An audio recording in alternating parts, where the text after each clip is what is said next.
ठीक है, वो है अर्थमेटिक एंड लॉजिकल ऑपरेशन। जैसे कि आपको पता है अर्थमेटिक्स में बेसिकली जो मैथमेटिकली में हम फंक्शन परफॉर्म करते हैं वो सारे आते हैं, एडिशन, मल्टीप्लिकेशन, सब्ट्रैक्शन, उसके बाद डिवीजन वगैरह। तो उसके बाद लॉजिकल ऑपरेशन में हमारे जो बेसिक लॉजिक एंड और एक्सनॉर, एक्सॉर, नॉर, नैंड, ये सारे गेट जो कि हम पहले पढ़ चुके हैं उसमें DLT में वो सारे इंक्लूड होते हैं। तो आए हम स्टार्ट करते हैं।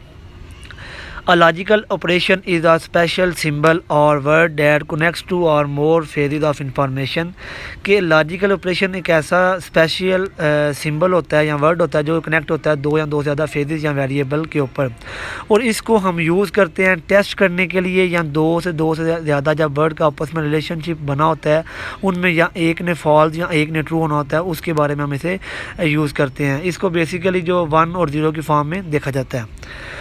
जो लॉजिक गेट्स बेसिकली जो हैं वो एंड और नॉट, एक्सॉर, ये चार हैं। इसके बाद इनकी जो एंड का जो उल्ट है वो नैंड है, और का उल्ट नॉर है, उसके बाद एक्सॉर का उल्ट एक्सनॉर है। मतलब कि ये 3 गेट भी इसमें शामिल होते हैं।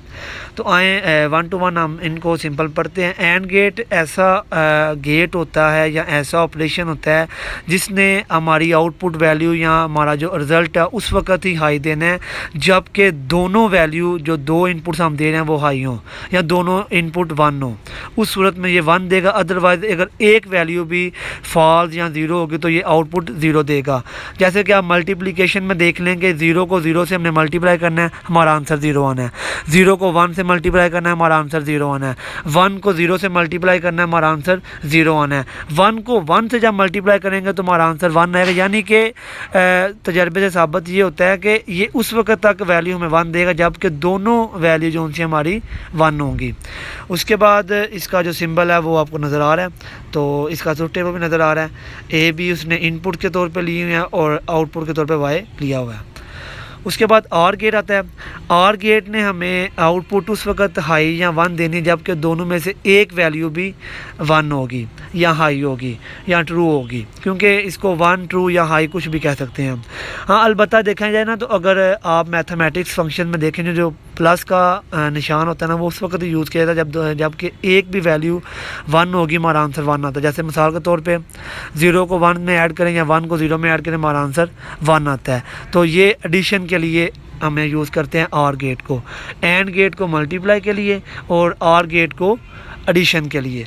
उसके बाद नॉट गेट है। इसका काम क्या होता है कि जो हमारी इनपुट आई है ना आगे जाके उस आउटपुट को उल्ट कर दे, इन्वर्ट कर दे। तो इसका तो टेबल नज़र आ रहा है कि ए के ऊपर जो बार है उसका मतलब भी ये है कि जो आउटपुट आ रहा है उसको उल्ट कर दे।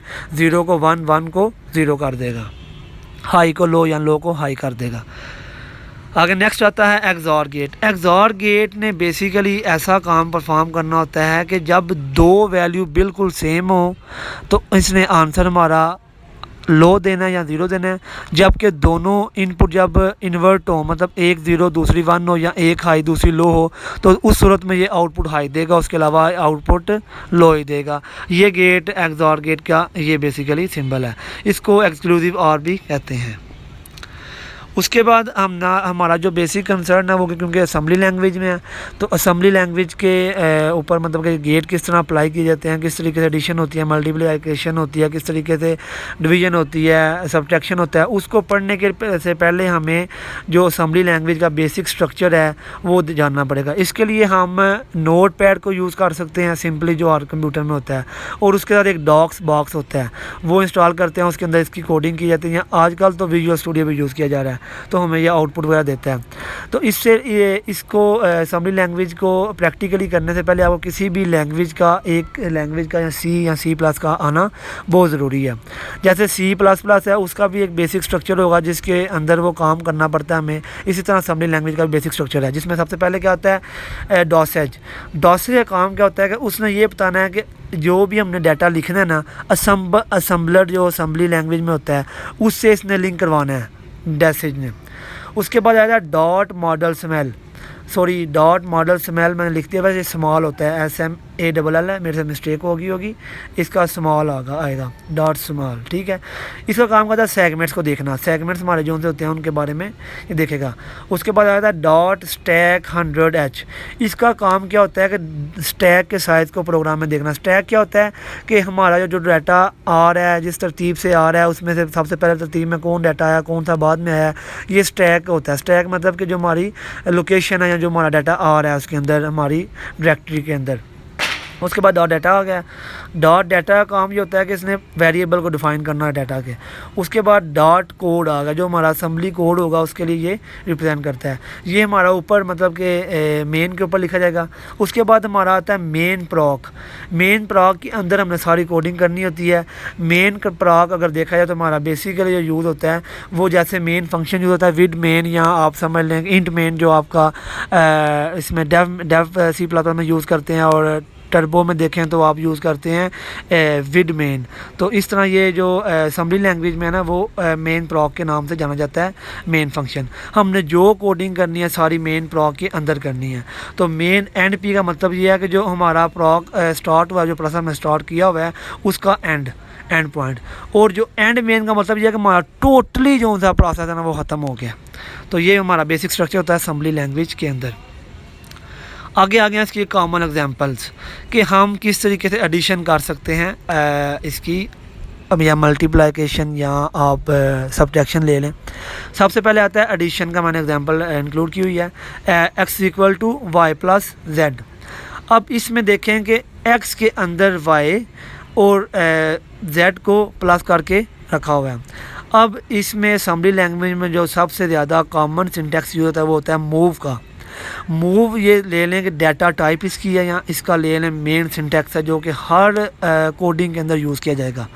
अब मूव के आगे हमने जो लिखा है वो हमारा AX लिखा है, या हम BX लिख सकते हैं, या हम CX जो हमारा मतलब कि जो भी हमारे जनरल पर्पज़ के लिए जो यूज़ होते हैं ना रजिस्टर, वो हम लिखते हैं। अब AX जो है हमारा अक्यूमुलेटर रजिस्टर होता है, जो हम प्रीवियस लेक्चर में पढ़ चुके हैं।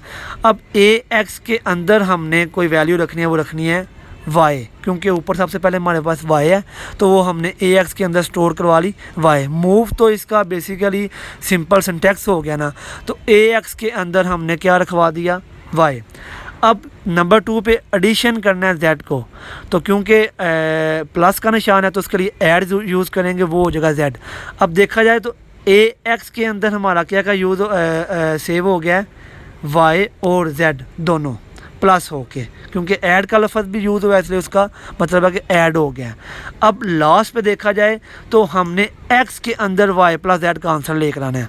तो एंड पे हमने लिखा है मूव x, AX, यानी कि AX के अंदर y और z एडिशन होके शामिल हो गए हैं, तो जबकि मूव x में जाके वो x के अंदर सेव हो जाएगा। अब मतलब कि हम ये कह सकते हैं कि x में जो वैल्यू है वो yz + z, ये हमारा जो y + z का जो कोड है ना वो इतना सा इसके अंदर लिखा जाता है असेंबली लैंग्वेज के अंदर। आगे इसी तरह y - z है, तो इसमें देखा जाए तो सारा कोड वो ही है, लेकिन ऐड की जगह सब्ट्रैक्ट यूज़ होगा, सब SUB। तो अब आगे आप देखेंगे इसको बड़ा इजी, ये मतलब मैंने कोड लिखा हुआ है, कोई इतना मुश्किल नहीं है। एक दफ़ा फिर मैं समझा देता हूँ कि मूव जो है इसका सिंपल सिंटैक्स है, ये हर असेंबली लैंग्वेज में यूज़ किया जाता है, कोड के अंदर, हर कोड के अंदर इसका यूज़ किया जाता है। इसका काम क्या होता है कि ये बताना कि हम असेंबली लैंग्वेज में कोड को कन्वर्ट कर रहे हैं। अब मूव आगे AX कोई भी रजिस्टर लिया है कि रजिस्टर के अंदर हमने वैल्यू को सेव करना है। अगर हाँ एक बात मैं यहाँ बताऊँ, अगर हम एक काम करें यानी कि हम मल्टीप्लस कर रहे हैं तो उसके लिए हम एक रजिस्टर लेंगे। अगर हम 2 काम कर रहे हैं उसके लिए 2 ले लेंगे, 3 काम करें 3 ले लेंगे, वो हम पे डिपेंड करता है। लेकिन हमने AX क्योंकि एक ही रजिस्टर लिया इसलिए हम AX के अंदर Y की वैल्यू को सेव कर रहे हैं। उसके बाद Z को प्लस करके वो भी AX में रख रहे हैं, क्योंकि हम कर हाली एडिशन रहे हैं इसलिए हम AX के अंदर ही स्टोर करवा रहे हैं। तो लास्ट पे हमने x को जो सा वो x में स्टोर करवा दिया, तो जो सारी AX की वैल्यू है वो x के अंदर सेव हो जाएगी। इसी तरह आप सब्ट्रैक्ट की भी देख लें, वो भी इसी तरह एग्जांपल शो हो रही है। आगे आ जाती है y + z। हमने x के अंदर y + z करना है, वो इसी तरह मूव AX, हमने एक रजिस्टर लिया अक्यूमुलेटर रजिस्टर जो कि 16 बिट का है, ठीक है, ये भी याद आपको रखना चाहिए, क्योंकि ए हम 8 बिट के लिए यूज़ करते हैं और एक्स को 8 बिट के लिए, मतलब टोटल 16 बिट हो गया। अगर हमने 32 बिट का लेना है तो वो EAX, अगर हमें 64 बिट का लेना है तो वो RAX। ठीक है, तो क्योंकि हम अभी 16 बिट पे बात कर रहे हैं इसलिए हम ये यूज़ कर रहे हैं। इसी तरह मूव AX, पहले वाई को हमने इसके अंदर वैल्यू रखी वाई की, फिर उसके बाद मल्टीप्लाई Z। हम इधर ये भी लिख सकते थे कि MIMUL लिखा है ना, हम यहाँ पे ये भी लिख सकते थे कि MULAX, Y। अगर हम MULZ भी लिख सकते हैं, MULAX, Z भी लिख सकते हैं, क्योंकि AX के अंदर इसको सेव करना है, इसलिए हम इसमें मैंने आगे इसलिए इस तरह लिखा है कि आप सिंपल जो सा है Z को भी हाली लिख सकते हैं कि AX के अंदर Y भी और मल्टीप्लाई होकर Z शामिल हो गए हैं। लास्ट पे क्या किया है कि X के अंदर AX को, जो है AX के में अंदर Y और Z को मल्टीप्लाई करके रखा गया, तो X के अंदर एंड पे वो आंसर आ जाएगा। इसी तरह आगे भी वही मतलब कि Y मल्टीप्लाई Z की एग्जांपल है, आगे मूव AX Y। ठीक है, तो इस तरह मतलब कि डिवीज़न की आगे एग्जांपल आ जाती है। तो डिवीज़न में भी वो ही है, लेकिन डिवीज़न में काम क्या होगा कि मल्टीप्लाई की जगह DIV यूज़ किया जाएगा। आगे आ गया हमारा दो काम, देखा मैंने एक एग्जांपल इंक्लूड की हुआ है, दो वर्किंग और एक प्लस हो रहा है और एक मल्टीप्लाई हो रहा है। आपको ये पता होना चाहिए कि जब आप मैथमेटिक्स में काम करते हैं तो पहले हमेशा मल्टीप्लाई होता है, फिर प्लस, फिर माइनस, मतलब सबसे पहले डिवीज़न, फिर मल्टीप्लाई, फिर माइनस में प्लस, मतलब इस तरीके से काम चलता है। तो इसमें क्योंकि x + y और मल्टीप्लाई z है, क्योंकि इसमें दो काम हो रहे हैं इसलिए हमने एक और रजिस्टर ले लिया जिसको कहते हैं base register, base register move BX, X, मतलब कि BX में हमने x की वैल्यू को सेव करवा दिया। नंबर 2 पे y की जो वैल्यू है वो AX में सेव कर दी। अब क्योंकि BX में हमने x की वैल्यू सेव कर, इसको हमने लैदा कर दिया, क्योंकि x ने एडिशन करना है इसलिए हमने इसको लैदा कर दिया। अभी हम पहले बात करेंगे मल्टीप्लाई की। तो मूव AX Y के जो y है वो AX में सेव हो गया। उसके बाद मल Z, मतलब कि जो y है उसके अंदर मल्टीप्लाई Z को कर दिया जाए। जो y की वैल्यू है मतलब 2, आगे z की वैल्यू 3 है तो मल्टीप्लाई 6 हो जाए, समझ आ गई। तो आगे अगर हमने क्योंकि ऐड करना था x को इसके अंदर, तो चूँकि x की वैल्यू हमने कहाँ पे रखी है BX के अंदर, क्योंकि रजिस्टर के BX के अंदर सेव किया, इसलिए हम BX को लेंगे, x को नहीं लेंगे। इस तरह अगर आपने उधर डाटा टाइप वगैरह पढ़ी हो C+ में, तो उसमें भी इस तरह काम होता है कि जो डाटा टाइप हमने यूज़ किया है, जो वेरिएबल यूज़ किया हम उसको लेते हैं, डाटा टाइप को यूज़ नहीं करते। इसी तरह इधर भी ये होगा कि क्योंकि हमने x को सेव किया BX के अंदर, तो हम यहाँ से लेंगे BX को, सिंपल ऐड BX लिख दिया, आगे कामा AX, क्योंकि पहले एडिशन हो रहा है उसके बाद मल्टीप्लाई दे रहा है, जो हमारा function W = x + y multiply z चल रहा है, उसमें पहले एडिशन का काम है उसके बाद मल्टीप्लाई है। तो हमने उस सिनेरियो को मद्देनज़र रख के पहले किसका ऐड BX को उठाया, जो हमारा BX है वो ऐड लिया, और कामा AX जहाँ पे हमारा मल्टीप्लाई का सारा फंक्शन हुआ है, तो ऐड BX और कामा AX। तो देखा जाए, मैंने आपको पहले बताया कि जो लेफ़्ट साइड में हमारी बात होती है ना, यानी कि BX जहाँ पे दिया हुआ है उधर सारा कुछ सेव होता है। अब BX के अंदर एडिशन और मल्टीप्लिकेशन दोनों सेव हो चुके हैं, तो हम BX को सिंपल लिख सकते हैं कि W, BX, कि जो W के अंदर BX की जितनी वैल्यू सारी टोटली सेव हो जाए। तो ये हमारा बेसिकली जो था ना एग्जांपल थी, ये आपको उम्मीद करता हूँ समझ आ गई होगी। आगे हमने जो ऑपरेशन है हमारे एंड, और नॉट, नैंड, एक्सॉर, एक्सनॉर, जो भी होगा हम उसके सिंपल नाम से ना उसे कन्वर्ट कर देंगे। बस आपको सिंपल ये समझ आ जानी चाहिए कि हमने मूव को पहले यूज़ करना है, उसके बाद AX या BX, अक्यूमुलेटर रजिस्टर या बेस रजिस्टर, क्योंकि जनरल 4 रजिस्टर भी होते हैं, AX, BX, CX और चौथा यहाँ DX यूज़ होता है। हमारे ये 4 रजिस्टर बेसिकली यूज़ होते हैं हर पर्पज़ के लिए। तो अब एंड को यूज़ करना है हमने, एंड ऑपरेटर को, तो मूव AX, A, ठीक है, कि हमने एंड ऑपरेटर यूज़ करना है इसलिए हमने पहले A वैल्यू ले ली, फिर एंड AX B, ठीक है, मतलब कि A और एंड B, तो लास्ट पे मूव CAX, मतलब C के अंदर A और B की वैल्यू को सेव कर दिया। समझ आई बात की। इसी तरह और लेंगे, एंड की जगह और लिख देंगे। इसी तरह एग्जॉर लेंगे, उधर आर की जगह एग्जॉर लिख लेंगे। इसी तरह अगर नॉट लेंगे, हाँ नॉट क्योंकि इनसे उल्टी इसलिए है कि नॉट ने इन्वर्ट करना है, उसने एक वैल्यू को लेना होता है। इसलिए देखिए ना, पहले मैंने मूव ए एक्स कॉमा ए लिखा है, तो नॉट ए एक्स मतलब कि जो वैल्यू ए की है वो नहीं दूसरी शो कराए, 0 है तो 1 कर दे। इसी तरह अगर एंड ए एक्स 1 मतलब अगर और एक अगर एक्स ए एक्स में 1 है तो वो मूव बी एक्स कर दे, मतलब कि ए की जगह बी ले आए।